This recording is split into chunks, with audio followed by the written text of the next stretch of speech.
CPIM Thrissur ജില്ലാ സമ്മേളനത്തിന്റെ പൊതുചർച്ചയിൽ സംസ്ഥാന സർക്കാരിനെതിരെയും പാർട്ടി നേതൃത്വത്തിനെതിരെയും രൂക്ഷ വിമർശനം. ഒന്നാം പിണറായി സർക്കാരിനെ അപേക്ഷിച്ച് രണ്ടാം പിണറായി സർക്കാരിന് പ്രവർത്തന മികവില്ല എന്ന് പ്രതിനിധികൾ വിമർശിച്ചു.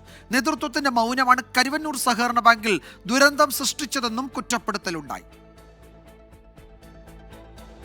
ഒന്നാം പിണറായി സർക്കാരിന്റെ കാലത്ത് മന്ത്രിമാരുടെ പ്രവർത്തനം മികച്ചതായിരുന്നുവെങ്കിൽ രണ്ടാം പിണറായി സർക്കാരിന്റെ കാലത്ത് മികച്ച ഭരണം സൃഷ്ടിക്കുന്നതിൽ പരാജയപ്പെട്ടുവെന്നാണ് പൊതുചർച്ചയിലെ വിമർശനം. വീട്ടമ്മമാർക്ക് പെൻഷൻ എന്നതായിരുന്നു നിയമസഭാ പ്രകടന പത്രികയിലെ പ്രധാന വാഗ്ദാനം. സർക്കാരിന്റെ അവസാന കാലത്തും പദ്ധതി നടപ്പിലാക്കാത്തത് സാധാരണ പ്രവർത്തകരെ വെട്ടിലാക്കുന്നുവെന്നും പ്രതിനിധികൾ തുറന്നടിച്ചു. പെൻഷൻ വർധനയും നടപ്പായില്ല. കരുവന്നൂർ സഹകരണ ബാങ്കിൽ പ്രശ്നങ്ങളുണ്ടെന്ന് മനസ്സിലാക്കിയപ്പോൾ തന്നെ നേതൃത്വം ഇടപെട്ടില്ല. നേതൃത്വത്തിന്റെ മൗനം കരുവന്നൂരിൽ ദുരന്തം സൃഷ്ടിച്ചുവെന്നും പൊതുചർച്ചയിൽ വിമർശനമുണ്ടായി.